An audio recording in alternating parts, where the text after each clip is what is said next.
घर, ये शब्द सुनते ही क्या ख्याल आता है? सिर्फ चार दीवारें और एक छत, या फिर कुछ और?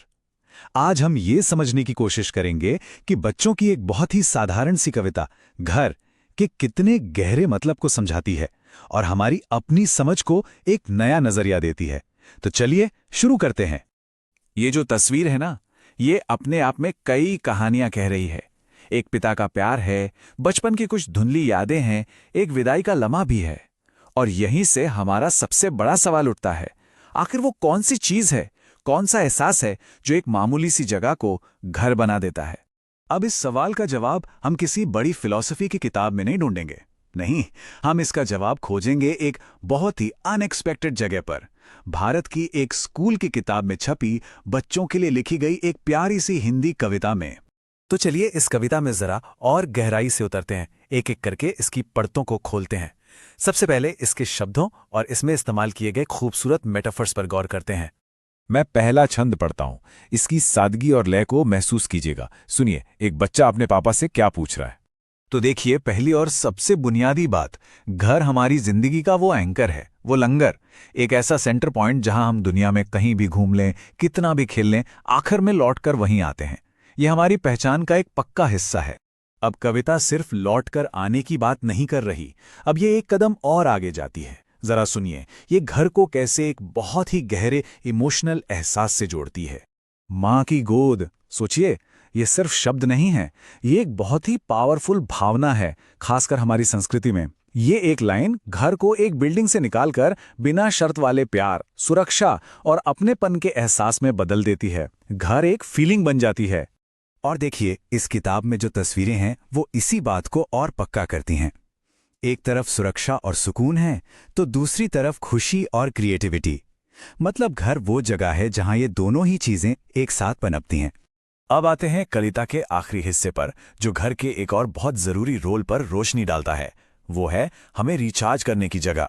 मतलब घर सिर्फ रात को सोने की जगह नहीं है ना, ये तो एक सैंक्चुरी है, वो जगह जहां हम दिन भर की भाग दौड़ के बाद आते हैं और ये हमें सिर्फ फिजिकली ही नहीं, मेंटली भी फिर से तरोताजा कर देता है। लेकिन ये पूरी कहानी से शब्दों से नहीं कही गई है। अब जरा इन तस्वीरों को देखते हैं, क्योंकि ये भी अपनी एक खामोश कहानी कह रही हैं। जरा इस तस्वीर को गौर से देखिए। एक ही फ्रेम में कितना कुछ है।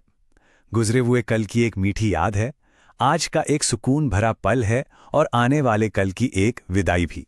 और ये सारे लम्हे प्यार के एक ही धागे में पिरोए हुए हैं। तो ये सिर्फ एक खूबसूरत तस्वीर नहीं है, ये तो पूरी कविता का निचोड़ है, उसका सार है। ये हमें सिखाती है कि घर कोई जगह नहीं है जिसे हम पीछे छोड़ आते हैं। ये एक एहसास है, एक फीलिंग है जिसे हम हमेशा अपने साथ लेकर चलते हैं। तो कविता की बात हो गई, तस्वीरों की बात हो गई, पर यह पाठ इन आइडियाज को बच्चों के असल जीवन के अनुभवों से कैसे जोड़ता है, चलिए देखते हैं।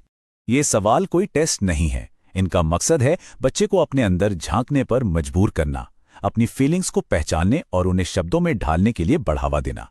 ये एक तरह से इमोशनल इंटेलिजेंस का पहला पाठ है। और ये तरीका कितना प्यारा है ना? सीखना क्लासरूम की दीवारों से बाहर निकलकर सीधा घर तक पहुंच रहा है। ये बच्चों को अपने परिवार से जुड़ने, उनकी कहानियां सुनने और रिश्तों को और मजबूत करने के लिए प्रेरित कर रहा है। और बात यहीं खत्म नहीं होती। ये पाठ एक कदम और आगे जाता है। ये परिवार के एब्स्ट्रैक्ट आइडिया को रिश्तों के ठोस नामों से जोड़ता है। मौसी, मामा, बुआ, चाचा, ये शब्द बच्चे की दुनिया को और असल और मजबूत बनाते हैं।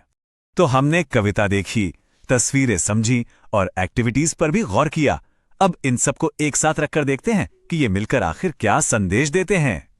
ये घर को सिखाने की एक तरह की मास्टर क्लास ही है। पहला कदम कविता की भाषा, जो इमोशंस जगाती है। दूसरा विजुअल स्टोरी टेलिंग, जो उस एहसास को और पक्का करती है। और तीसरा गाइडेड एक्टिविटीज, जो उस एहसास को अपनी जिंदगी से जोड़ती हैं। ये कितना मुकम्मल तरीका है। तो आखिर में सबसे बड़ी सीख यही है कि घर ईंट और पत्थर से नहीं बनता, घर बनता है प्यार से, सुरक्षा से और अपनेपन के गहरे एहसास से। ये जगह के बारे में कम और लोगों के बारे में ज्यादा है। और जैसे जैसे हम इस चर्चा के अंत की ओर बढ़ रहे हैं, किताब की ये खूबसूरत तस्वीर हमें याद दिलाती है कि घर का एहसास भी कुदरत की तरह ही होता है, नेचुरल और जरूरी। ये हमें पालता पोसता है और हमें आगे बढ़ने में मदद करता है। और आखिर में ये छोटा सा पाठ हमें एक बहुत बड़े सवाल के साथ छोड़ जाता है।